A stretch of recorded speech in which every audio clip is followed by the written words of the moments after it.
केंद्रीय कृषि मंत्री शिवराज सिंह चौहान आज तेलंगाना के दौरे पर है। इसी बीच उन्होंने तेलंगाना के रंगारेड्डी जिले का दौरा किया, जहां जिले के कई अलग अलग गांवों के किसानों से मुलाकात करके खेती के विकास को लेकर के बातचीत की। दरअसल भारतीय कृषि अनुसंधान परिषद ने पूर्व खरीफ सीजन के दौरान 29 मई से 12 जून तक चलने वाले विकसित कृषि संकल्प अभियान नाम से एक राष्ट्रव्यापी पहल की शुरुआत की है।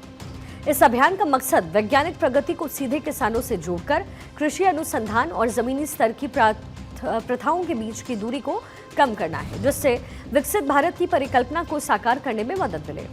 आईसीएआर के मार्गदर्शन में किसानों के लिए विकसित कृषि संकल्प अभियान चलाया जा रहा है। यह अभियान कृषि विज्ञान केंद्र, आईसीएआर संस्थान, क्षेत्रीय अनुसंधान केंद्र और राज्य कृषि विश्वविद्यालयों के सामूहिक प्रयास से चल रहा है। साथ ही कृषि, बागवानी, पशुपालन और मत्स्य पालन विभाग भी इस अभियान में शामिल है।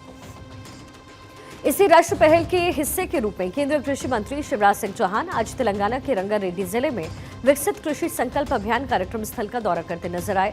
इस यात्रा का उद्देश्य किसानों के साथ बातचीत को सुविधाजनक बनाना है और अभियान के प्रभाव को बढ़ाने के लिए रणनीतिक मार्गदर्शन भी देना है।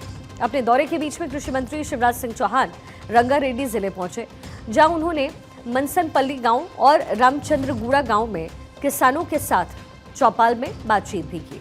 इसके बाद उन्होंने इब्राहिमपट्टनम के मंगलपल्ली गांव के कल्लेम जंगारेड्डी गार्डन में किसानों को संबोधित किया। इस दौरान कृषि मंत्री शिवराज सिंह चौहान ने विकसित कृषि संकल्प अभियान के महत्वाकांक्षी लक्ष्य पर चर्चा की।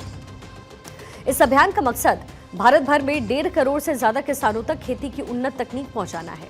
वहीं आज रंगारेड्डी जिले पहुंचने के बाद कृषि मंत्री शिवराज सिंह चौहान ने मीडिया से भी बातचीत की है और अपनी बातचीत के दौरान उन्होंने किसानों के लिए सरकार की तरफ से किए जा रहे काम को लेकर के इन्फॉर्मेशन दी और साथ ही विकसित भारत के साथ विकसित किसानों के अपने संकल्प को भी दोहराया है। आज का दिन बहुत ऐतिहासिक दिन है। हमारे प्रधानमंत्री श्रीमान नरेंद्र मोदी जी के तीसरे काल का पहला वर्ष पूरा हुआ है। ये पहला साल उपलब्धियों से भरा हुआ है और खेती की दृष्टि से मैं देखूं